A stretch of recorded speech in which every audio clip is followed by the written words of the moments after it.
2015ல Narendra Modi government கொண்டு வந்தது தான் டிஜிட்டல் இந்தியா அப்படிங்கிற அந்த கான்செப்ட்.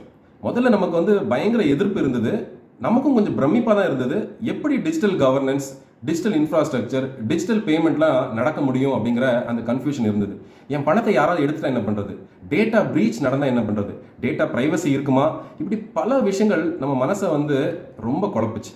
ஆனாலும் கவர்மெண்ட் நேர்த்தியாக அவங்களுடைய டெக்னாலஜி பார்ட்னர்ஸ் கூட சேர்ந்து இதை பியூட்டிஃபுல்லாக இம்ப்ளிமெண்ட் பண்ணிட்டாங்கன்னு தான் சொல்லணும். ஒரு எக்ஸாம்பிள் நம்ம பாஸ்போர்ட் ஆஃபீஸில் இன்னைக்கு எந்த விதமான லஞ்சமும் கொடுக்காம, எந்த விதமான புரோக்கர்ஸும் இல்லாமல், எந்த விதமான மிடில்மேனும் இல்லாமல் நம்ம பாஸ்போர்ட்டை எளிதாக நம்மளால் எடுக்க முடியுது.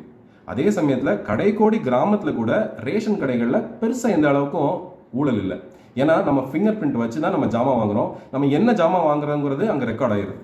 அதே சமயத்தில் பேங்க்ஸில் கூட இன்னைக்கு கிராமங்களில் இன்னைக்கு வெறும் ஆதார் கார்டை வச்சு பயோமெட்ரிக் மூலமாக பணம் எடுக்கிறாங்க.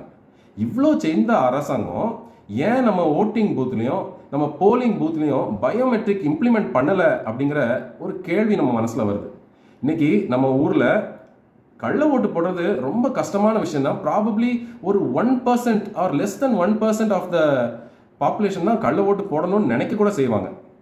ஆனால் பணம் படைத்த அரசியல்வாதிகள் அங்கே போலிங் பூத்தில் இருக்கிற அந்த 5 ஆஃபீஸர்ஸையும் எதிர்கட்சிகளில் இருக்கிற அந்த ரெப்ரசன்டேட்டிவ்ஸையும் விலைக்கு வாங்கிட்டா கடைசி நேரத்தில் பயோமெட்ரிக் இல்லாமல் இருக்கிற சூழ்நிலையில் கள்ள ஓட்டு போடுறது ரொம்ப சுலபமாக இருக்கும்.